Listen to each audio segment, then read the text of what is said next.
आपदामपहर्तारं दातारं सर्वसम्पदां लोकाभिरामं श्रीरामं भूयो भूयो नमाम्यहम्। भर्जनं भवबीजानां मर्जनं सुखसम्पदां तर्जनं यमदूतानां राम रामेति गर्जनम्। हरिशरणं हरिशरणं हरिशरणं। भक्ति भक्त भगवंत गुरु चतुर्नाम बपु एक, तिनके पद बंधन किए नासे विघन अनेक। मनोजवं मारुतुल्य वेगं जितेन्द्रियं बुद्धिमतां वरिष्ठं वातात्मजं वानरयूथ मुख्यं श्रीरामदूतं शरणं प्रपद्ये। प्रणव पवन कुमार खलबल पावक ज्ञान घन जासु हृदय आगार बसहु राम सर चाप धर। भगवान की माया का कोई पार नहीं पा सकता। अजीब माया है, अजीब माया है, बहुत दुरत्या है। भक्ति ही इससे छुड़ाती है। तेरी माया का न पाया कोई पार, कि लीला तेरी तू ही जाने। इसकी माया दुरत्या है। और भगवान जो मनुष्य शरीर धरकर लीला करते हैं, जो चरित्र करते हैं, वो इस माया को छुड़ा देती है, उस माया से मुक्त करा देती है। भगत भूमि भूसुर सुर भी सुरहित लाग कृपाल। इनके हित के लिए भगवान अवतार लेते हैं। हरे भगत भूमि भूसुर सुर भी सुरहित लाग कृपाल, करई चरित धर मनुज तन सुनत मिटई जग जाल। वो लीला करते हैं और सोई जस गाए भगत भव तरही, कृपा सिंधु जनहित तनु धरही। उस लीला को गा गा कर भक्त पार होता है, वरना तो उसकी माया का पार नहीं पा सकते। तेरी माया का न पाया कोई पार, कि लीला तेरी तू ही जाने।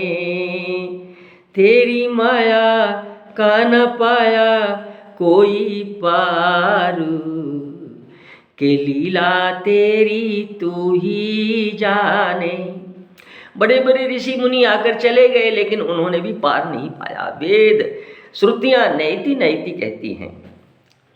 अरे ऋषि मुनि सब आते जाते, कोई नहीं पाते पार।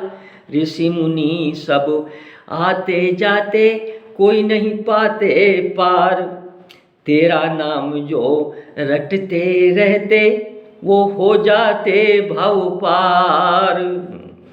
तेरी मर्जी से चले हैं संसार, कि लीला तेरी तू ही जाने। भगवान अपनी मर्जी से इस संसार को संचालित करते हैं, इसका पालन करते हैं। जीव के हाथ में क्या है? सिर्फ प्रार्थना। भगवान से यही प्रार्थना करे। अरे विनती है यह प्रभु जी मेरी, करना मुझको पार। बिना भगवान की कृपा के इस माया से पार नहीं पा सकता जीव। अरे विनती है यह प्रभु जी मेरी, करना मुझको पार। तेरा ही गुणगान करूं मैं, रहे चरण कमल का ध्यान। मैंने अर्जी लगा दी तेरे नाम, कि लीला तेरी तू ही जाने। तेरी माया का न पाया कोई पार, कि लीला तेरी तू ही जाने। भगवान की माया से पार व्यक्ति जब ही पा सकता है जब भगवान की सुमरण करे, उनकी लीलाओं का, उनके धाम का सेवन करे, उनके गुणों का गान करे। भक्ति ही एक ऐसी है जो भगवान की भक्ति से जीव पार उतर सकता है। भक्ति तात अनुपम सुख मूला, मिलहि जो हो ये संत अनुकूला। भक्ति ही एक सुख की मूल है। अब वो संत जब अनुकूल होंगे और भगवान की कृपा होगी तो वो मिलेगी। संत ही भक्ति के बीज डालते हैं, भक्ति के बीज संत ही डालते हैं। लेकिन इसको ऐसे समझो भाई, आप किसान खेती करता है और खेती करते समय खेती को तैयार करता है, खरपतवार अलग करता है, उसकी जुताई करता है और फिर उसमें बीज डालता है। बीज या तो उसके पास खुद के पास हो, संस्कारों से या तो जीव के खुद के भक्ति के बीज पड़े हुए हों, या तो किसान के पास खुद के पास बीज हो, नहीं तो वो मूल्य देकर बाजार से बीज लाता है, उनको डालता है।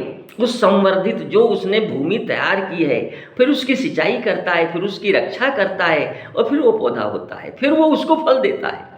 तो उसी तरह से जीव के पास या तो संस्कारों से या किन्हीं कारणों से भगवान की कृपा से बीज खुद पड़ गया भक्ति का, या भगवान ने ऐसी कृपा की संतों के द्वारा वो बीज डल गया।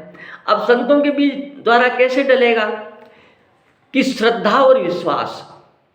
श्रद्धावान लभते ज्ञानम तत्परे संयते इंद्रिय। श्रद्धावान को ही ज्ञान मिलता है।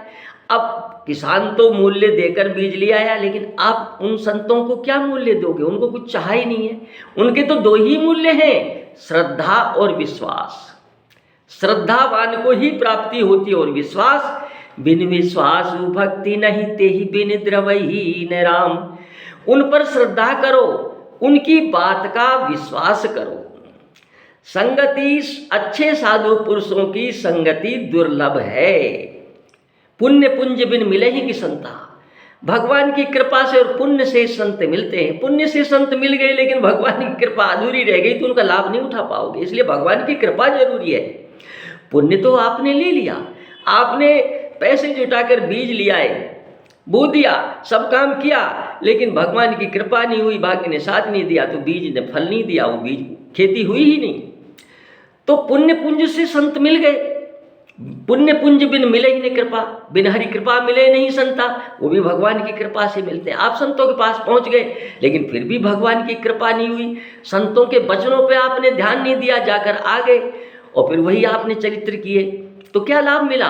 तो बिना भगवान की कृपा से जो संत कहते हैं उनके वचनों को जीव ग्रहण कर नहीं सकता। इसलिए भगवान की कृपा बहुत आवश्यक है।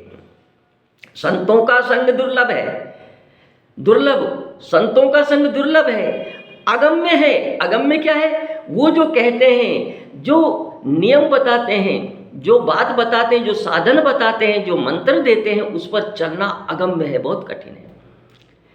दुर्लभता को पार कर लिया आपने, अगम्यता को पार कर लिया, फिर अमोघ हैं। फिर उन्होंने जो मंत्र दिया है वो रुकने वाला नहीं है, कहीं अमोघ है। उस साधन से आप हर चीज प्राप्त कर सकते हो, लेकिन संगति दुर्लभ है, उनके वचनों का पालन करना अगम्य है। दोनों पार कर लिए तो फिर अमोघ है। दुर्लभ, अगम्य और अमोघ। फिर संतों के जो गुरु के द्वारा जो मंत्र दिया हुआ है उसकी आपने पालना कर ली, जैसा गुरु ने बताया, शरीर की इंद्रियों को संयमित कर कर उसको साधित कर लिया, फिर वो अमोघ है। तो बिना भगवान के कृपा के संत नहीं मिलते। बिन सत्संग विवेक न होई, राम कृपा बिन सुलभ न सोई। भगवान की कृपा के बिना संत नहीं मिलते। पुण्य पुंज बिन मिलहि की संता, सत्संगति संस्रति करे अंता। पुण्य भी साथ रहेंगे और लाभ तभी होगा जब भगवान की कृपा होगी। तो भक्ति एक ऐसी चीज है, भक्ति के बिना और कुछ है ही नहीं। माया का जो पार उतरना है वो बिना भक्ति के भगवान के चरणों में प्रेम नहीं हो सकता, और जब तक भगवान की कृपा नहीं हो माया को तर नहीं सकते। देवी ऐसा मम माया दुरत्या, देवी ऐसा गुणमयी मम माया दुरत्या, ये बहुत दुरत्या है। मामेव ये प्रपद्यन्ते माया मेताम तरन्ति, जो भगवान की और शरण में कौन ले जाता है? गुरु भगवान, संत भगवान। इनका यही काम है कि जीव को ले जाकर भगवान की शरण में डाल देना। कितने ही तीर्थाटन कर लो, सबका फल एकमात्र भक्ति ही श्रेष्ठ बताया है। क्यों? बिना भक्ति के भाई पार नहीं पड़ती। लाभ तो मिलता है साधन से। देखो भक्ति को रस बताया है गीता में भी, वेदों में भी, सब जगह। बाबा तुलसीदास जी ने भी संयम नियम फूल फल ज्ञाना, हरि पद रत रस वेद बखाना। संयम नियम फूल फल ज्ञाना, हरि पद रति रस वेद बखाना। संयम और नियम ये फूल हैं। संयम फूल है, नियम जो है ये ज्ञान है, फल है। नियम ज्ञान, संयम नियम फूल, फल ज्ञाना, और ज्ञान जो है वो फल है। और भक्ति जो है, आपने फल प्राप्त किया, उसमें गुठली भी है, छिलका भी है, लेकिन रस जो भक्ति है वो साक्षात रस है। तो रस जब ही मिलता है जब संत अनुकूल होते हैं, गुरु महाराज अनुकूल होते हैं, जब वो आपको इस रस को दे देते हैं। उनकी कृपा से बीज डाला, बीज डला, वृक्ष बना, फल लगे, और तब कहीं जाकर जीव रस को प्राप्त होता है। भगवान की कृपा और संत महाराज, दो ही जीव ऐसे हैं जो अकारण जीवों के ऊपर कृपा करते हैं। अरे प्राण प्राण प्रिय जीवन जी के, स्वार्थ रहित मीत सब ही के। भगवान है एक। भगवान बिना कारण के प्रेम करते हैं, जीव पर दया करते हैं। दूसरे संत महाराज, हेतु रहित जग जुग उपकारी, तुम तुम्हारे सेवक असुरारी। बिना कारण के दो ही तो दया करते हैं, गुरु महाराज, संत महाराज, भगवान के भक्त और भगवान। और तो सब स्वार्थ में है। सब पुण्यों का, सब जितने भी साधन हैं, सबका फल भक्ति ही बताई है, श्रेष्ठ है। वो रस है, भक्ति रस है जो तृप्ति देती है, तुष्टि देती है, पुष्टि देती है। तुष्टि पुष्टि तृप्ति तीनों एक कर देती है। वो तुष्ट भी कर देती है, पुष्ट भी कर देती है, और तृप्त भी कर देती है। उसको पाने के बाद फिर कोई इच्छा नहीं होती, पूर्ण तृप्त हो जाता है जीव, भगवान को प्राप्त हो जाता है। तीर्थाटन साधन समुदायी, हर तीर्थाटन साधन समुदायी, योग विराग ज्ञान निपुणाई। तीर्थ कर लो और साधन कर लो, योग कर लो, वैराग्य कर लो, ज्ञान कर लो, और जितने भी साधन हैं। नाना कर्म धर्म व्रत दाना, अनेक कर्म कर लो। तभी तो काकभूषण जी ने कहा है, देखऊं सब करी कर्म गोसाई, सुखी न भयऊं अब ही की नाही। मैंने सारे अनेक जन्मों में कर्म कर कर देख लिए, गरुड़ जी से कह रहे हैं काकभूषण जी, लेकिन जब से मुझे भक्ति प्राप्त हुई है तब इस जीवन जैसा मुझे सुख नहीं मिला। प्रथम मोह मोहि बहुत बिगोवा, राम विमुख सुख कबहु न सोवा। भक्तिहीन गुण सब सुख ऐसे, लवन बिना बहु व्यंजन जैसे। भक्ति श्रेष्ठ है, सब साधनों का फल है। तो ये कह रहे हैं, बाबा तुलसीदास जी कह रहे हैं, तीर्थाटन साधन समुदायी, जोग विराग ज्ञान निपुणाई। नाना कर्म धर्म व्रत दाना, संयम दम जप तप मख नाना।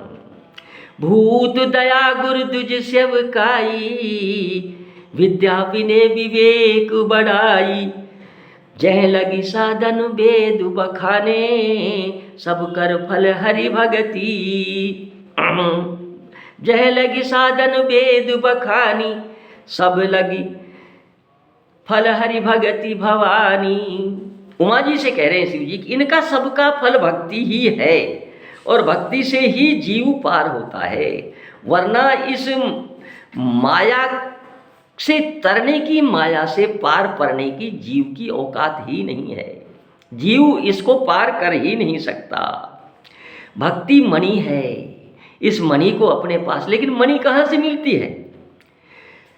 सो मणि यद्यपि प्रगट जग अहि,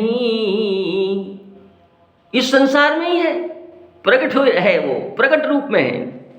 राम कृपा बिन नहीं कोई पाई, सो मणि यद्यपि प्रगट जग अहि, राम कृपा बिन नहीं को पाई। भगवान की कृपा के बिना, भगवान कृपा कैसे करते हैं? संतों के द्वारा, संत कृपा करते हैं। तो भक्ति जो है, तात भक्ति अनुपम सुख मूला, सुखों की मूल है। कितने ही साधन कर लो, साधन करने से पार पड़ती ही नहीं। यही कलिकाल ने साधन दूजा, जोग यज्ञ जप तप मख पूजा। कितने ही योग कर लो, योग कर लो, दान कर लो, राम ही सुमरिए गाइए राम ही, संतत सुनिए राम गुण ग्राम ही। यही उपाय है, यही तो भक्ति है। भगवान के चरित्रों को और इसी को अपनी वाणी को पवित्र करने के लिए और अपने मन को सुख देने के लिए, भगवान के गुणों का गान करने के लिए तो ये उपक्रम किया जा रहा है। न किसी को उपदेश है, न किसी को हिदायत। जिसको अच्छा लगे भाई वो मानो, नहीं मत मानो। ये तो हम अपने सुख के लिए इस तरह का उपक्रम, इस तरह का करते हैं, हमें सुख मिलता है भगवान।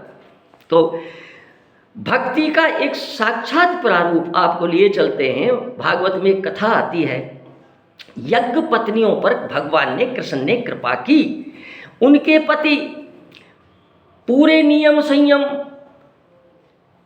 इंद्रियों का दमन, यज्ञ करते थे, सात्विक रहते थे, ब्राह्मण थे, पूजा करते थे, सब काम करते थे, लेकिन प्रेमा भक्ति नहीं थी, भक्ति नहीं थी। कर्म कांड में लगे हुए थे, मोक्ष की कामना थी। उस मोक्ष की कामना, तथा मोक्ष सुख सुन खगराई, रह न सकई बिन भगति बिहाई। भक्ति करत बिन जतन प्रयासा, संस्कृत मूल अविद्यानासा। भक्ति करत सोई मुक्ति गोसाई, अनिच्छित आवई बरियाई। उस भक्ति को छोड़कर वो मोक्ष प्राप्त करना चाहते थे। ब्राह्मण लोग यज्ञ करते थे, इंद्रियों का नियम संयम करते थे और यज्ञ करते थे, लेकिन भगवान के दर्शन नहीं कर पाए और पत्नियों ने दर्शन कर लिया। तो आइए लिए चलते हैं, परीक्षित जी को सुखदेव जी कथा सुना रहे हैं, भक्ति, भक्ति की कितनी महत्वता है। सुखदेव जी बोले, हे परीक्षित, एक दिन भगवान श्री कृष्ण बलराम जी और बाल बालों के साथ गौवें चराते हुए वृंदावन से बहुत दूर निकल गए। गर्मी का समय था, सूर्य की किरणें बहुत तेज थी, परंतु घने घने वृक्ष भगवान श्री कृष्ण के ऊपर छत्ते का सा काम कर रहे थे। भगवान श्री कृष्ण ने वृक्षों को छाया करते देख कृष्ण, अंशु, श्रीदामा, सुबल, अर्जुन, विशाल, ऋषभ, जितने भी सखा थे, उनसे कहा, हे प्यारे मेरे मित्रों, देखो ये वृक्ष कितने भाग्यवान हैं। इनका सारा जीवन केवल दूसरों की भलाई करने के लिए ही जाता है। वृक्षों का जीवन दूसरे की भलाई ही करता है, खुद क्या लेते? कुछ नहीं लेते। प्रकृति प्रदत्त जो वस्तु होती है उनको लेते हैं, बाकी जीव तो कुछ देता नहीं उनको। जीव को देते ही हैं। संत की, वृक्ष की, नदी की और पहाड़ की, इनकी करनी हमेशा परोपकार के लिए होती है। संत विटप सरिता गिरिधरनी और पृथ्वी, संत विटप सरिता गिरिधरनी, परहित लाग सबन के करनी। समभाव से सबको देते हैं, कोई भेदभाव नहीं रखते। तो उसी तरह से वृक्षों के बारे में भगवान कह रहे हैं कि हे मित्रों, ये वृक्ष कितने भाग्यवान हैं, इनका सारा जीवन केवल दूसरे की भलाई करने के लिए ही है। ये स्वयं तो हवा के झोंके, वर्षा, धूप और पाला सब कुछ सहते हैं, परंतु हम लोगों को उनसे सुरक्षित रखते हैं, उनसे हमारी रक्षा करते हैं। मैं कहता हूँ कि इनका जीवन सबसे श्रेष्ठ है, क्योंकि इनके द्वारा सब प्राणियों को सहारा मिलता है, उनका जीवन निर्वाह होता है। जैसे किसी सज्जन पुरुष के घर से कोई याचक खाली हाथ नहीं लौटता, वैसे ही इन वृक्षों से भी सभी को कुछ न कुछ मिल जाता है। साधु ते होय न कारज हानि। हनुमान जी ने जब विभीषण को राम राम करते देखा तो उन्होंने तुरंत पहचाना ये साधु है। यही सन हट करियऊं पहचानी, साधु ते होय न कारज हानि। ये साधु हैं वृक्ष, इनसे किसी का अहित नहीं होता, जबकि हम सब इनका अहित करते हैं, काटते हैं, इनकी सेवा नहीं करते, लेकिन ये किसी का अहित नहीं करते। सम है, समान दृष्टि है। ये अपने पत्ते, फूल, फल, छाया, जड़, छाल, लकड़ी, गंध, गोंद, राख, कोयला, अंकुर और कोपलों से भी लोगों की कामना पूर्ण करते हैं। मेरे प्यारे मित्रों, संसार में प्राणी तो बहुत हैं, परंतु उनके जीवन की सफलता इतने में ही है कि जहाँ तक हो सके अपने धन से, विवेक, विचार से, वाणी से और प्राणों से भी ऐसे ही कर्म किए जाएं जिनसे दूसरों की भलाई हो। परहित सरिस धर्म नहीं भाई, परहित बस जिनके मन माही, तिन कहूँ जग कछु दुर्लभ नाही। परीक्षित, दोनों ओर के वृक्ष नई नई कोंपलों, गुच्छों, फल फूलों और पत्तों से लद रहे हैं, उनकी डालियां पृथ्वी तक झुकी हुई हैं। इस प्रकार भाषण करते हुए भगवान श्री कृष्ण और बाल बाल जंगल में बहुत दूर तक निकल गए। अब दूर तक निकल गए तो उनको अब भगवान अपने भक्त का मान बढ़ाना चाहते थे, अपनी भक्ति का महत्व बताना चाहते थे उनको। देखो मेरे भक्ति में कितना महत्व है, तो ये लीला की उन्होंने भगवान ने। अब दूर निकल गए तो उनको बहुत बड़ी जोर से भूख लगी, बाल बालों को तिलमिला गए, गर्मी, और बहुत दूर निकल गए, वहाँ कोई भोजन का कोई साधन नहीं। अब उनका तो जिनके सिर्फ एक श्री कृष्ण ही थे, कृष्ण के सामने ही पुकार कर रही, और तो कोई है नहीं। तो साथी बोले, उनके ग्वाल बाल बोले, है नैना अभिराम बलराम और राम, तुम बड़े पराक्रमी हो, हमारे चित्त चोर श्याम सुंदर, तुमने बड़े बड़े दुष्टों का संहार किया है, उन्हीं दुष्टों के समान ये भूख भी हमें सता रही है, अतः तुम दोनों इसे ही भी बुझाने का कोई उपाय करो, क्योंकि हम असहाय हैं, निर्बल केवल राम। अब जिसका कोई और सहारा नहीं होता, वो तो आश्रित ही उन्हीं पर थे, तो उन्हीं को पुकारा, उनसे ही कहा। तो श्री कृष्ण और बलराम जी कहते हैं, सुखदेव जी बोले कि परीक्षित, जब बाल बालों ने देवकी नंदन भगवान श्री कृष्ण से इस प्रकार प्रार्थना की, तब उन्होंने मथुरा की अपनी भक्त ब्राह्मणियों पर अनुग्रह करने के लिए ये बात कही। वो बोले, हे मित्रों, यहाँ आसपास और तो कोई साधन है ही नहीं, कोई भोजन की सामग्री नहीं है, कोई गांव यहाँ नहीं दिखाई दे रहा है, एकमात्र साधन है जो मैं तुमको बताता हूँ। अब थोड़ी सी दूर पर यहाँ पर ब्राह्मण लोग यज्ञ कर रहे हैं और काफ़ी भोज्य सामग्री है उनके पास, खाद्य सामग्री काफ़ी भरी पड़ी है। तुम लोग वहाँ जाओ, अनुनय विनय करना और कहना कि कृष्ण और बलराम दोनों गाय चराते हुए हमारे साथ इस थोड़ी दूरी पर वन पे हैं। अब यहाँ कोई और खाने के लिए कोई साधन है नहीं, हमको तथा उनको बहुत जोर से भूख लगी है, इसलिए उनके लिए कुछ अन्न भात कुछ आप दे दे तो अपनी क्षुधा की पूर्ति कर लें, हम भी और वो भी।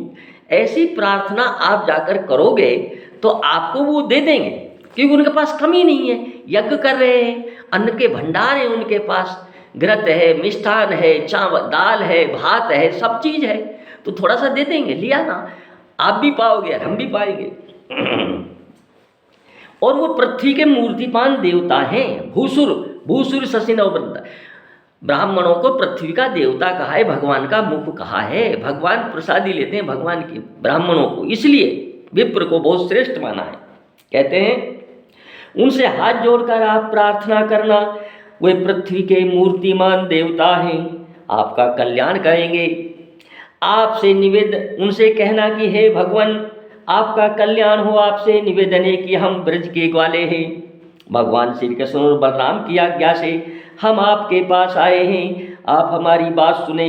भगवान बलराम और श्री कृष्ण गौएं चुराते हुए वन में काफ़ी दूर आ गए और इस समय उन्हें भूख लगी है और हम भी उस क्षुधा से त्रसित हैं। आप लोग उन्हें थोड़ा सा भात दे दे। हे ब्राह्मणों, आप धर्म का मर्म समझते हो, ये सब ऐसी श्रद्धा रखकर उनके पास जाना और उनसे अनुनय विनय करके ले आना भोजन। अब सब ग्वाल बाल उनकी आज्ञा मानकर चले गए। ब्राह्मणों को देखा वो यज्ञ कार्य में व्यस्त थे, कोई मंत्र पढ़ रहा था, कोई संविधा तैयार कर रहा था, कोई भोजन तैयार कर रहा था, सब अपने अपने कार्य में व्यस्त थे। उन्होंने ग्वाल बालों ने जाकर उनको हाथ जोड़कर प्रणाम किया, दंडवत किया और कहने लगे, हे ब्राह्मणों, आप धर्म का मर्म जानते हो, यदि आपकी श्रद्धा हो तो हम कुछ वचन कहें। तो उनमें से कुछ ने बोला कि बोलो क्या बात है, कि हम और श्री कृष्ण और बलराम जी गाय चराते चराते वन में आ गए, वहाँ कुछ भोजन के लिए है नहीं, हमको बहुत तेज भूख लगी है, तो आप थोड़ा दाल भात हमें दे दे तो भगवान भी पालेंगे, वो बलराम जी भी कृष्ण जी भी पालेंगे और हम भी पालेंगे, कृपा करें, आप तो धर्म के मर्म को जानते हो। अब ये क्यों कहा? क्योंकि साक्षात धर्म जो है वो भगवान श्री कृष्ण है भाई, साक्षात धर्म प्रभु है। और आप सब मर्म को, आप तो ज्ञानी हो, आप तो इतने मंत्र वेदता हो, इतना अनुष्ठान कर रहे हो, तो आप क्या धर्म के मर्म को नहीं जानते हो? क्या आप जानते हो? तो उन्होंने कहा, हे ब्राह्मणों, आपको प्रणाम है, आप धर्म के मर्म को जानते हो। यदि आपकी श्रद्धा हो तो उन भोजनार्थियों के लिए कुछ भात दे दीजिए, क्योंकि जिस यज्ञ में पशु बलि नहीं हो उस यज्ञ के अन्न के खाने का कोई दोष नहीं लगता। आप पशु बलि कर नहीं रहे, इसलिए इस बात को दे दीजिए थोड़ा बहुत हमको। इस प्रकार भगवान के अन्न मांगने की बात सुनकर भी उन ब्राह्मणों ने उन पर कोई ध्यान नहीं दिया, क्योंकि वो तो कर्मकांडी ब्राह्मण थे, अपने मोक्ष के लिए प्रयत्न कर रहे थे। न उन्होंने भगवान का मर्म समझा, न धर्म का मर्म समझा, न शरणागत का मर्म समझा, न आगंतुक का, अतिथि का मर्म समझा, उन्होंने कुछ समझा ही नहीं। वो तो सिर्फ एकमात्र जिसमें जिसकी कामना होती है वो कामना के पीछे हाथ जोड़कर पड़ जाता है, फिर वो कुछ नहीं देखता, धर्म कर्म सब पर पानी फेर देता है। किसी न किसी तरीके से कामना की पूर्ति होनी चाहिए। अब वो तो मस्त थे अपने। उन ब्राह्मणों ने उन पर कोई ध्यान नहीं दिया। वे चाहते थे स्वर्ग आदि तुच्छ फल और उनके लिए बड़े बड़े कर्मों में उलझे हुए थे। सच पूछो तो वे ब्राह्मण ज्ञान की दृष्टि से बालक ही थे, परंतु अपने को बड़ा ज्ञान वृद्ध मानते थे। ज्ञान क्या है? अरे ज्ञान भी तो मोक्ष को देता है, और ज्ञान भी भगवान की प्राप्ति के बिना अधूरा है। अपने आप को जानकर भगवान में मिला देना, भगवान के चरण कमलों में अनुराग हो जाना, यही तो ज्ञान है। सो सब धर्म में कर्म जली जाऊ। वो धर्म और वो कर्म किस काम का जिसमें भगवान का प्रेम नहीं। सो सब धर्म कर्म जली जाऊ, जय राम प्रेम परिधाऊ। सो सब कर्म धर्म जल जाऊ, जैन राम पद पंकज भाऊ। राम के चरणों में जहाँ प्रेम नहीं है वो धर्म कर्म किस बात का। ज्ञान कुजोग, वो ज्ञान भी किसी काम का नहीं है। सोहन राम प्रेम बिन ज्ञान, बिना भगवान के प्रेम के बिना ज्ञान भी सुशोभित नहीं होता। सो सब कर्म धर्म जरी जाऊ, जैन रामो पद पंकज भाऊ। जोग कुजोग ज्ञान अज्ञानो, जह नहीं राम प्रेम परिधान। सो है न राम प्रेम बिन ज्ञानु, करन धारे जिमी जगे जले जानू। वो कर्म धर्म किस काम का जिसमें भगवान की भक्ति नहीं हो, लेकिन अब वो तो मोक्ष के पीछे पड़े हुए थे। हे परीक्षित, देश काल अनेक प्रकार की सामग्रियां, भिन्न भिन्न कर्मों में विनियुक्त मंत्र, अनुष्ठान की पद्धति, ऋत्विज, ब्रह्मा आदि यज्ञ करने वाले अग्नि देवता, यजमान, यज्ञ और धर्म, इन सब रूपों में एकमात्र भगवान ही प्रकट हो रहे हैं, ये उन्होंने समझा ही नहीं। वही इंद्रियातीत पर ब्रह्म भाग्यवान श्री कृष्ण स्वयं बालकों के द्वारा भाग मांग रहे हैं। परंतु इन मूर्खों ने जो अपने को शरीर ही मान बैठे थे, भगवान को भी एक साधारण मनुष्य ही माना और उनका सम्मान नहीं किया। परीक्षित, जब उन ब्राह्मणों ने हाँ या ना कुछ भी नहीं कहा, तब ग्वाल बालों की आशा टूट गई और वो लौट आए। लौटकर कृष्ण से कहा, हे कन्हैया, आपने हमको कहाँ पर भेज दिया? हमने बहुत अनुनय विनय की, लेकिन वो तो अपने कर्म में इतने मस्त थे, उन्होंने हमारे ऊपर ध्यान ही नहीं दिया। दाल भात देने की बात तो दूर रही, सांत्वना तक नहीं दी। वरना हमसे कहते कुछ देर ठहर जाओ, यज्ञ के बाद ले जाना, तो हम वो भी प्रयास करते, लेकिन उन्होंने तो हमारे जो प्रार्थना की थी उसको चित्त पर ही नहीं दे रहा, सुना ही नहीं उन्होंने। कहाँ भेजा आपने? तो कृष्ण जी तो ये दिखाना चाहते ही थे कि कर्म से भक्ति विशेष है। मेरी भक्ति से जीव मुझे पा सकता है, चाहे वे शुद्ध हो अशुद्ध हो, पर प्रेमा भक्ति जिसके पास है, फिर भगवान कुछ नहीं दे। राम ही केवल प्रेम प्यारा, जान ले वो सो जानन हारा। प्रेम के वशीभूत है, भाव के वशीभूत है। प्रभु व्यापक सरे वत्रे समाना, प्रेम ते प्रगटे होए मैं जाना।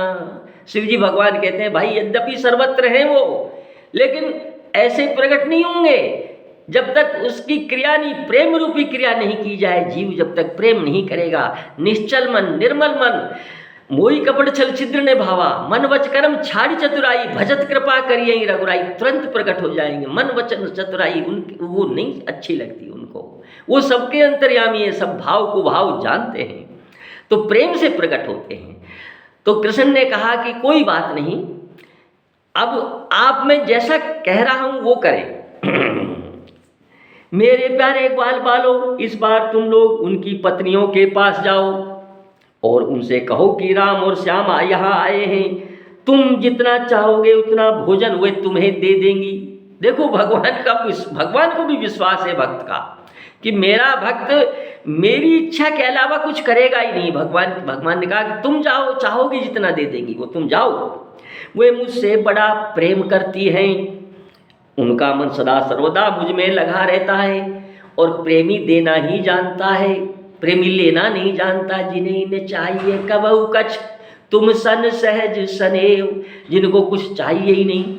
इसलिए सर्वोत्कृष्ट गोपियाँ प्रेम की ध्वजा, उन्होंने कुछ चाहा ही नहीं, तत्सुख भगवान के सुख को ही चाहा और कुछ की इच्छा ही नहीं की। तत्सुख, उनको कैसे सुख मिले, उनको ज़्यादा से ज़्यादा सुख मिले, उसी को चाहा, तो तत्सुख। तो उन्होंने कहा कि वो मेरे प्रेम के वशीभूत हैं, मेरे प्रेम का मर्म जानती हैं, और मुझे प्रेम के अलावा और कोई बस में नहीं कर सकता। प्रेम में मैं अहम भक्त पराधीनो, भक्ति से भक्त मेरे प्रेम करता है, मैं उसके वश में हो जाता हूँ, मैं स्वतंत्र नहीं हूँ, मैं उनका हृदय हूँ और वो मेरे हृदय हैं। मैं उनके अलावा किसी को नहीं जानता और वो मेरे अलावा किसी को नहीं जानते। इसलिए आप वहाँ उन ब्राह्मण पत्नियों के पास जाओ। तो अब की बार ग्वाल बाल जो गए उस यज्ञ में नहीं जाकर उन पत्नियों के पास गए जो सज धज कर बैठी थी, क्योंकि पति यज्ञ कर रहे थे और यज्ञ में पवित्र होकर सज धज कर बैठकर उनके साथ बैठना था, उनको यज्ञ में अनुष्ठान करना था। उन्होंने ब्राह्मण पत्नियों को प्रणाम करके बड़ी नम्रता से ये बात कही। ग्वाल बालों ने, आप विप्र पत्नियों को हम नमस्कार करते हैं, आप कृपा करके हमारी बात सुने। भगवान श्री कृष्ण यहाँ से थोड़ी दूर पर आए हुए हैं और उन्होंने ही हमें आपके पास भेजा है। ये ग्वाल बाल और बलराम जी साथ गौएं चराते हुए इधर उधर बहुत दूर आ गए और यहाँ कोई खाद्य सामग्री या खाने का कोई साधन नहीं मिला, घर से भी हम नहीं लाए। हमको तथा उनको बहुत जोर से भूख लगी है, अतः कृपा कर कर आप हमें थोड़ा सा खाद्य सामग्री, दाल भात इत्यादि दे दें, तो बलराम जी और कृष्ण जी भी पाए और हम भी पाए, अपनी क्षुधा को मिटा लेंगे। अब वो ब्राह्मण पत्नियां जो थी बहुत दिनों से भगवान की मनोहर लीलाएं सुनती थी, उनका मन उनमें लग चुका था। अब जो भगवान के भक्त थे उनके द्वारा उन्होंने भगवान की लीला, चरित्र, गुण, उनको उनके रूप के बारे में सुन रखा था। देखो वही बात है, भक्ति का बीज पड़ गया, लेकिन उसको पानी मिला, हवा मिला, वायु मिली, सूर्य का प्रकाश मिला तो बड़ा हो गया वो। उनको मिलने की बड़ी विरह व्यथा थी, अब कैसे हम कृष्ण से मिलें। अग्नि प्रज्वलित हो रही थी, अब वो हवा दे दी उन ग्वाल वालों ने, पास में ही है, मिलो। हवा जैसे विभीषण भक्त थे, बहुत दिनों से भक्त थे, जब से भगवान से, ब्रह्मा से वरदान ही यही मांगा कि भगवान की चरणों में मेरा प्रेम हो, और सब चीज सुन रखी थी। रावण के द्वारा माँ जानकी जी का हरण, ये भी बड़े दुख पाए, लेकिन वहां से छोड़ नहीं पाए। विरह की अग्नि तो थी, लेकिन उसके हवा नहीं लगी जो प्रज्वलित हो, तो वो छोड़ के भागे वहां से। वो चलती रही, सुलगती रही, धीरे धीरे, बुझी नहीं, बुझ भी नहीं सकती भक्ति का बीज कभी नष्ट नहीं हो सकता, तो धीरे धीरे सुलगती रही। और भगवान ने कृपा की, हनुमान जी को भेजा, हनुमान जी ने उस आग को हवा दी, भगवान के गुणों का वर्णन किया, अपना वर्णन किया कि मैं अधम हूँ, प्रातःकाल जो मेरा नाम ले ले उसको हार नहीं मिल। मेरे ऊपर ही जब कृपा कर दी भगवान ने, तो आप तो भक्त हो, आप भगवान की शरण में जाइए, आपको निश्चित रूप से अभय प्रदान करेंगे। उस विराग्नि को हवा लगी और वो भक्ति, और वहां से चली आई। खुद उन्होंने, विभीषण जी ने कहा, श्रवण सुजस सुनियायहु प्रभु भंजन भव भूर। मैं आपके सुजस को सुनकर आया हूं। किसने सुनाया? हनुमान जी ने तो सुनाया सुजस। ऐसे हैं प्रभु, ऐसे हैं प्रभु। एक बान करुणा निधान की, सो प्रिय जाके गति नयान की। ऐसे प्रभु हैं। जन अवगुण प्रभु मान न काऊ, दीन बंधु अति मृदुल स्वभाव। ऐसा मृदुल स्वभाव है, वो अपने जन का अवगुण मानते नहीं है। रहत न प्रभु चित चूक किए की, करत सुरत सय बार हिए की। अपने जन की त्रुटि पर ध्यान ही नहीं देते। तभी तो भूषण जी बोले, अस स्वभाव कहूं सुनहूं न देखूं, केई खगेश रघुपति समलेखूं। ऐसा स्वभाव कहीं सुना नहीं, देखा नहीं। तो यज्ञ पत्नियों ने को जब ग्वाल वालों ने कहा कृष्ण जी पास में ही है, तो बड़ा प्रफुल्लित हुआ उनका मन, और उन्होंने इतने काफी समय से भगवान की लीलाओं का, चरित्रों का, उनके रूप का, गुणों का गान सुन रखा था। वे ब्राह्मणियां बहुत दिनों से भगवान की मनोहर लीलाएं सुनती थी, उनका मन उनमें लग चुका था। वे सदा सर्वदा इस बात के लिए उत्सुक रहती थी कि किसी प्रकार श्री कृष्ण के दर्शन हमें हों। श्री कृष्ण के आने की बात सुनते ही वे उतावली हो गई। उन्होंने बर्तनों में अत्यंत स्वादिष्ट और हितकर भक्ष्य भोज्य लिए 6 से 4 प्रकार की भोज्य सामग्री भर ली, और भाई बंधु पति पुत्रों के रोकने पर भी अपने प्रियतम भगवान श्री कृष्ण के पास जाने के लिए घर से निकल पड़ी। ठीक वैसे ही जैसे नदियाँ समुद्र के लिए क्यों न जाने कितने दिनों से पवित्र कीर्तिमान भगवान श्री कृष्ण के गुण, लीला, सौंदर्य और माधुर्य आदि का वर्णन सुनकर उन्होंने उनके चरणों पर अपना हृदय निछावर कर दिया था। भक्ति परिपक्व हो गई। ऐसे ही तो भक्ति पर्वत परिपक्व हो जाती। ब्राह्मण पत्नियों ने जाकर देखा कि यमुना के तट पर नए नए कौपलों से शोभायमान अशोक वन में ग्वाल बालों से घिरे हुए बलराम जी के साथ श्री कृष्ण जी इधर उधर घूम रहे हैं। सलोना श्याम सरोना गात्र है, लकड़ी ले रखी है, मोर मुकुट पहन रखा है, होठ जो हैं वो कमल जैसे अधर लाल हैं, नेत्र जो हैं कमल के समान हैं, और उनकी चाल अजब निराली है। उसके रूप पर मोहित हो गई और एक टकटकी बांध कर देखने लगी, क्योंकि भगवान का रूप ही ऐसा है, सब मोहित हो जाते हैं। भगवान ने कृपा कर कर उनको दर्शन दिया।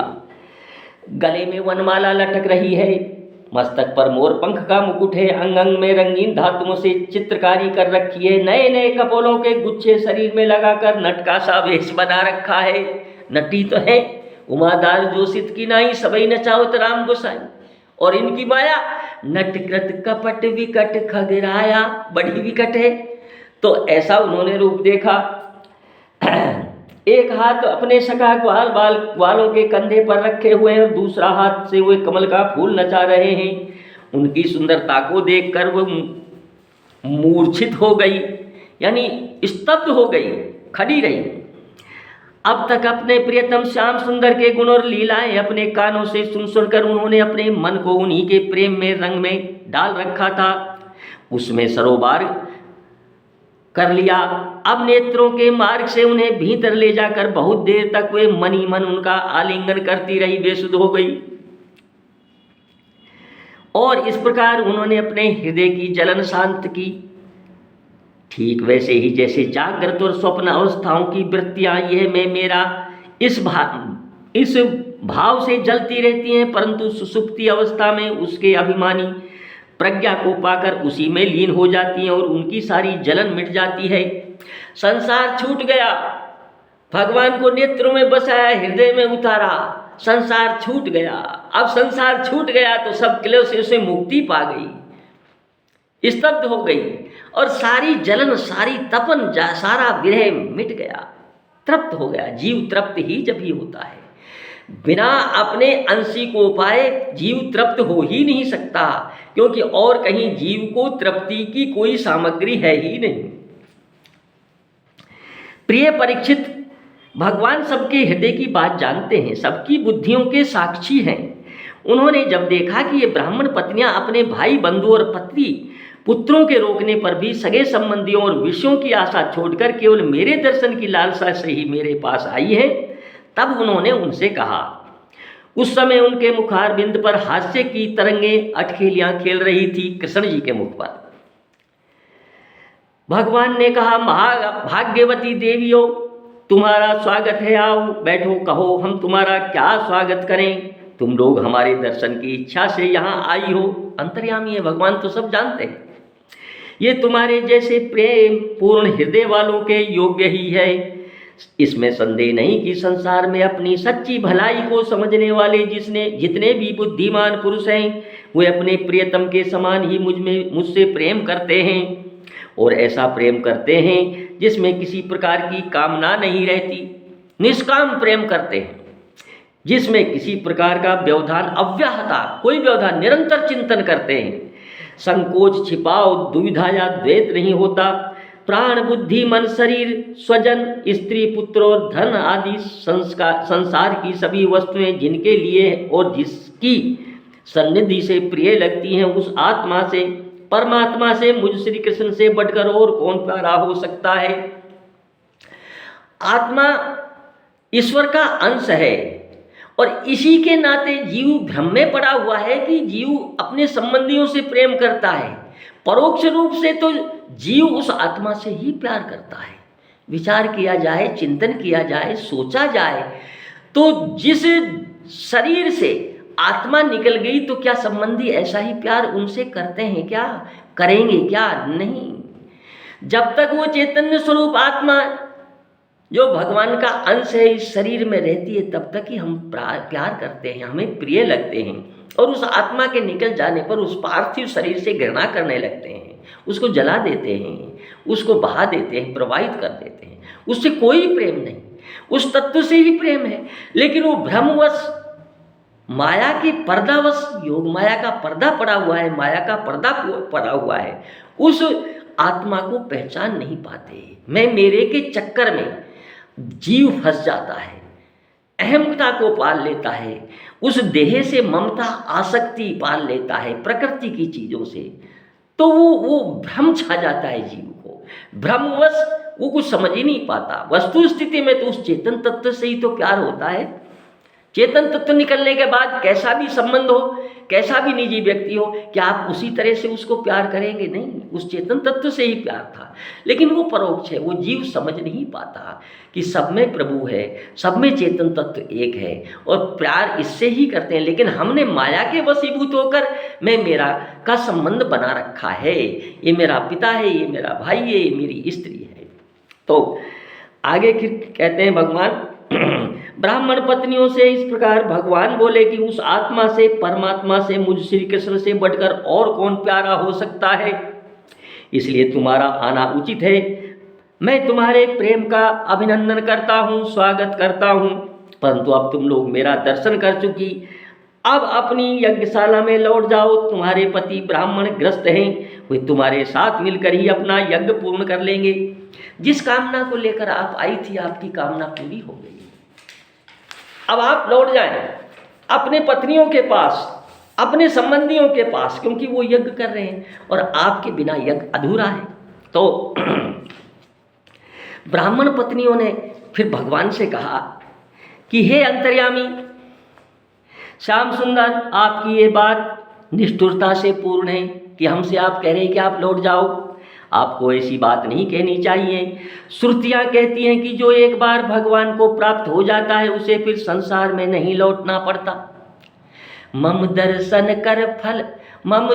फल परम अनुपा, अरे जीव पाव निज सहज स्वरूपा। आप ही तो कहते हो कि मेरा दर्शन अनुपम है, जीव अपने सहज स्वरूप को पा जाता है। अब हम कहाँ जाएं, किसके पास जाएं, क्यों जाएं? क्योंकि आप सबके परम पिता हैं। आपकी प्राप्ति होने पर कुछ बकाया नहीं होता रहता, सब कुछ प्राप्त हो जाता है। जीव कृतकृत्य हो जाता है, जीव ज्ञात ज्ञातव्य हो जाता है, और जीव दृष्ट द्रष्टव्य हो जाता है। उसको कुछ करने के लिए बकाया नहीं रहता। आपको के पास आने के बाद उसको कुछ जानने के लिए बकाया नहीं रहता, और उसको और संसार देखने के लिए बकाया नहीं रहता। जब आप प्राप्त हो जाते तो हम कहाँ जाएं और क्यों जाएं? कहने लगी उस श्रुतियाँ कहती हैं कि जो एक बार भगवान को प्राप्त हो जाता है, उसे फिर संसार में नहीं लौटना पड़ता। आप अपनी ये वेदवाणी सत्य कीजिए। हम अपने समस्त सगे संबंधियों की आज्ञा का उल्लंघन करके आपके चरणों में इसलिए आई हैं कि आपके चरणों से गिरी हुई तुलसी की माला अपने केसों में धारण करें। स्वामी, अब हमारे पति, पुत्र, माता पिता, भाई, बंधु और स्वजन संबंधी हमें स्वीकार नहीं करेंगे, फिर दूसरों की तो बात ही क्या है। वीर शिरोमणि, अब हम आपके चरणों में आ पड़ी हैं, हमें और किसी का सहारा नहीं है, इसलिए अब हमें दूसरों की शरण में जाना पड़े ऐसी व्यवस्था की, दूसरों की शरण में नहीं जाना पड़े ऐसी व्यवस्था कीजिए। अब हम कहाँ जाएं, किसके पास जाएं? हम तो आपका सहारा लेकर आपके पास आई हैं, और आप कह रहे हैं आप चले जाओ, तो हम क्या हमको वो स्वीकार करेंगे? नहीं करेंगे। हम तो आपके भरोसे पे, आपके सहारे से आई हैं, और आप हमें मिल गए तो अब जाने की आवश्यकता भी क्या है?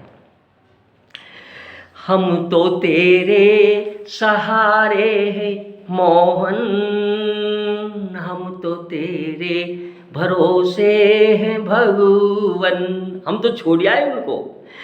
हमने छोड़ा है जग को, हमने छोड़ा है जग को, हम तो तेरे ही हैं श्याम सुंदर, हम तो तेरे सहारे हैं मोहन। हम तो आपके ही अंश हैं, आप हमारे अंशी हैं। अब कहाँ जाए हम? रूठ जाए ये जग तो भी क्या है, छूट जाए ये तन तो भी क्या है। रूठ जाए ये जग तो भी क्या है, छूट जाए ये तन तो भी क्या है। तुमको भूले ना हम, तुमको भूले ना हम, प्रार्थना है ये तुमसे हमारी। हम तो तेरे सहारे हैं मोहन, हम तो तेरे भरोसे हैं मोहन। हमने छोड़ा है जग को, हमने छोड़ा है जग को, हम तो तेरे ही हैं श्याम सुंदर, हम तो तेरे सहारे हैं भगवन। अब हम कहाँ जाएं, किसके पास जाएं? हमारे संबंधी, सगे संबंधी, पिता पुत्र पति सब कुछ आप ही हो, और आप कह रहे हो ऐसी निष्ठुरता कि आप जाइए। अब कृष्ण ने उनको समझाया कि भगवान कृष्ण बोले, हे देवियों, तुम्हारे पति पुत्र माता पिता भाई बंधु कोई भी तुम्हारा तिरस्कार नहीं करेगा। तिरस्कार कौन करेगा? अरे जा पर कृपा आपकी होई, जिस पे आपकी कृपा है, जा पर कृपा करे सब कोई, जा पर कृपा राम की होई। भगवान की कृपा जिस, अरे भगवान के तो अंश है, भगवान से बाहर है क्या? वो तो भगवान उनको आश्वस्त कर रहे हैं, हे देवियों, तुम्हारे पति पुत्र माता पिता भाई बंधु कोई भी तुम्हारा तिरस्कार नहीं करेंगे। उनकी तो बात ही क्या, सारा संसार तुम्हारा सम्मान करेगा। जो भगवान की शरण में, भगवान के आश्रय में, भगवान के चरणों में जो चला गया, संसार की औकात क्या जो उसको अंगली दिखा सके, उसको आंख दिखा सके। अरे संसार भी तो भगवान का ही है, संसार में भी तो भगवान ही है। भगवान सब जगह हैं, भगवान सब में है, भगवान सर्वत्र हैं, भगवान सबके हैं। फिर अलग क्या है? भगवान से अलग कुछ है क्या? जड़ चेतन जग जीव में सकल राम में जान, सब भगवान में है। प्रकृति भगवान की, जड़ चेतन सब कुछ भगवान का है। जीव के अंदर जिस दिन ये भावना आ जाती है तो भगवान दूर है क्या उससे? तो कह रहे हैं कि कोई भी तुम्हारा तिरस्कार नहीं करेगा, किसी की हिम्मत नहीं है तिरस्कार करने की। उनकी तो बात ही क्या, सारा संसार तुम्हारा सम्मान करेगा। इसका कारण है अब तुम मेरी हो गई हो, मेरे अंशी के पास आ गई हो, मेरा अंश मेरे अंशी में, मुझ में मिल गया। अब तुम मेरी हो गई हो, मुझसे युक्त हो गई हो। देखो ना, ये देवता मेरी बात का अनुमोदन कर रहे हैं। देवताओं ने पुष्प वर्षा की। देवियों, इस संसार में मेरा अंग संग ही मनुष्यों में मेरी प्रीति या अनुराग का कारण नहीं है। 24 घंटे मैं हमेशा किसी के साथ नहीं रहता, और सूक्ष्म रूप से देखा जाए तो हर जीव के साथ रहता हूँ, लेकिन इस विग्रह के साथ अब तुम हमेशा तो मेरे साथ नहीं रह सकती। तो कह रहे हैं, इस संसार में मेरा अंग संग ही मनुष्यों में मेरी प्रीति या अनुराग का कारण नहीं है। इसलिए तुम जाओ, अपना मन मुझ में लगा दो। भगवान मन चाहते हैं, गीता में भी आया है, और मन ही है कि बंधन और मोक्ष का कारण है। मन एव मनुष्याणाम कारणम बंध मोक्षयो। तो गीता में कहते हैं, ये मन मुझे दे दे, बुद्धि मेरे में निवेशित कर दे। गीता में कहते हैं, तो मैं तेरे से दूर नहीं हूँ, मुझको प्राप्त हो जाएगा। जीव मन से भगवान के गुणों का, धाम का, लीलाओं का, चरित्रों का चिंतन करे, बुद्धि भगवान को दे दे, तो जीव का कल्याण है। अरे मैं तो तेरा हो गया, जब कर्ता ही उसका हो गया, संपूर्ण शरीर को समर्पित कर दे, मन बुद्धि चित्त अहंकार इंद्रियां सब समर्पित कर दे। मैं तो तेरा हो गया, ये भाव जिस दिन आएगा, तेरे जीवन रथ का काना सारथी बन जाएगा। तो कह रहे हैं भगवान, इसलिए तुम जाओ, अपना मन मुझ में लगा दो, तुम्हें बहुत शीघ्र मेरी प्राप्ति हो जाएगी। मन चाहते हैं भगवान, और कुछ नहीं चाहते। सुखदेव जी कहते हैं कि ऐसा समझाकर उन्होंने उनको भेज दिया। और एक जो ब्राह्मण पत्नी थी, सुखदेव जी महाराज कह रहे हैं कि वो अपने पति के द्वारा बलात् रोक दी गई, नहीं आने दी, लेकिन वो उस शरीर को, पंच भौतिक शरीर को छोड़कर भाव शरीर से उनके पास आ गई, तो साक्षात पहुंच गई, भगवान में विलीन हो गई। तो इधर जब ब्राह्मणों को ये मालूम हुआ, जब उनकी पत्नियां आई और ब्राह्मणों को पता चला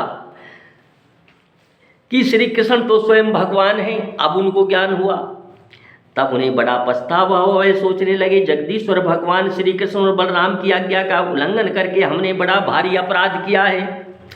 वे तो मनुष्य सी लीला करते हैं, परमेश्वर ही हैं। जब उन्होंने देखा कि हमारी पत्नियों के हृदय में तो भगवान का अलौकिक प्रेम है और हम लोग उनसे बिल्कुल रीते हैं, तब वे पछता कर अपनी निंदा करने लगे। कहाँ तो उनको भगाने की बात थी और अपनी ही निंदा करने लगे। भगवान की कृपा देखो, वो कहने लगे, हाय हम भगवान श्री कृष्ण से विमुख हैं, बड़े ऊंचे कुल में हमारा जन्म हुआ, गायत्री ग्रहण करके हम द्विजाति हुए, वेदाध्ययन करके हमने बड़े बड़े यज्ञ किए, परंतु वह सब किस काम का? धिक्कार है, हमारे जीवन को धिक्कार है। इसलिए सो सब कर्म धर्म जरि जाऊ, जैन राम पद पंकज भाऊ। जहाँ भगवान के प्रति प्रेम नहीं, भगवान के प्रति उसका समर्पण नहीं, वो कर्म धर्म, वो ज्ञान, वो तप, वो यज्ञ किस काम का? अरे किसी कामना के वशीभूत होकर करोगे तो भैया फल देकर नष्ट हो जाएगा, और भगवान के चरणों में समर्पित रख कर दोगे तो वो अक्षय हो जाएगा, अचिंत्य हो जाएगा, कभी नष्ट ही नहीं होगा। तो जीव का ऐसा स्वभाव है, अपनी तुच्छ कामनाओं में सब कुछ नष्ट कर देता है। तो कह रहे हैं हमें धिक्कार है, धिक्कार है, हमारी विद्या व्यर्थ गई, हमारे व्रत बुरे सिद्ध हुए, हमारी इस बहुयज्ञता को धिक्कार है। ऊंचे वंश में जन्म लेना, कर्म कांड में निपुण होना किसी काम का नहीं रहा, इन्हें बार बार धिक्कार है। निश्चय ही भगवान की माया बड़े बड़े योगियों को भी मोहित कर लेती है, तभी तो हम कहलाते हैं मनुष्यों के गुरु और ब्राह्मण, परंतु अपने सच्चे स्वार्थ और परमार्थ के विषय में बिल्कुल भूले हुए हैं। जीव मात्र का सच्चा परमार्थ है भगवान के चरणों में प्रीत होना, अपने अंश की सन्मुख चलना, अपने अंश की तरफ चलना। कितने आश्चर्य की बात है, देखो तो सही, यद्यपि ये स्त्रियां हैं तथापि जगत गुरु भगवान श्री कृष्ण में इनका कितना प्रेम है, अखंड अनुराग है। उसी से इन्होंने ग्रस्त की ये बहुत बड़ी फांसी भी काट डाली, भगवान के चरणों में समर्पित हो गई, जो मृत्यु के साथ भी नहीं कटती। अरे भगवान के पास में जाने से ही तो ये आवागमन का संकट मिटेगा, उनकी कृपा से ही तो मिटेगा भैया, वरना कितने यज्ञ कर लो, कितने दान कर लो, आप ब्रह्म भुवनान लोकान पुनरावर्ती ने अर्जुन ने ब्रह्मलोक तक दोबारा जीव आता है जाता है, फिर आता है फिर जाता है, तो ये फांसी ऐसे कटती है क्या? भगवान के पास में जाकर इन पत्नियों ने वो अपने जन्म मरण की फांसी काट डाली, अब इनको आना ही नहीं संसार में। इनके ने तो द्विजातीय योग्य यज्ञोपवीत आदि संस्कार हुए हैं, हमने तो द्विजातीय संस्कार हुआ है, हमारा यज्ञोपवीत है, और न तो इन्होंने गुरुकुल में निवास ही किया है, न इन्होंने तपस्या ही की है। अब साधनों की बात बता रहे हैं कि ये साधन बेकार हैं, बिना भगवान के प्रेम के ये सब साधन बेकार हैं। कहने का तात्पर्य सुखदेव जी परीक्षित जी को बता रहे हैं, हम लोगों को शिक्षा दे रहे हैं। कह रहे हैं इनके ने तो द्विजातीय योग्य यज्ञोपवीत आदि संस्कार हुए हैं, और न तो इन्होंने गुरुकुल में ही निवास किया है, न इन्होंने तपस्या ही की है, न आत्मा के संबंध में ही कुछ विवेक विचार किया है। कितना ही शास्त्र पढ़ लो, कितना ही ज्ञान कर लो, बिना भगवान की शरण में जाए बिना कल्याण जीव का नहीं होगा, नहीं होगा, नहीं होगा। उनकी बात तो दूर रही, इनमें न तो पूरी पवित्रता है और न इनमें शुभ कर्म ही है, फिर भी समस्त योगेश्वरों के ईश्वर पुण्य कीर्तिमान भगवान श्री कृष्ण के चरणों में इनका दृढ़ प्रेम है। और हमने अपने संस्कार किए हैं, गुरुकुल में निवास किया है, तपस्या की है, आत्मानुसंधान किया है, पवित्रता का निर्वाह किया है तथा अच्छे अच्छे कर्म किए हैं, फिर भी भगवान के चरणों में हमारा प्रेम नहीं है, धिक्कार है, हमें सब साधन बेकार हैं। सच्ची बात तो यह है कि हम लोग गृहस्थी के काम धंधों में मतवाले हो गए थे, अपनी भलाई और बुराई को बिल्कुल भूल गए थे। अहो भगवान की कितनी कृपा है, भक्तवत्सल प्रभु ने ग्वाल बालों को भेजकर उनके वचनों से हमें चेतावनी भी दी थी, अपनी याद दिलाई थी। भगवान स्वयं पूर्ण काम है और केवल मोक्ष पर्यंत जितनी भी कामनाएं होती हैं उनको पूर्ण करने वाले हैं। यदि हमें सचेत नहीं करना होता तो उनका हम शरीर के क्षुद्र जीवों से क्या प्रयोजन था। अवश्य ही उन्होंने इसी उद्देश्य से मांगने के बहाने हमको सचेत किया था, लेकिन हमारे हृदय में तम का आवरण था, हम जान नहीं सके।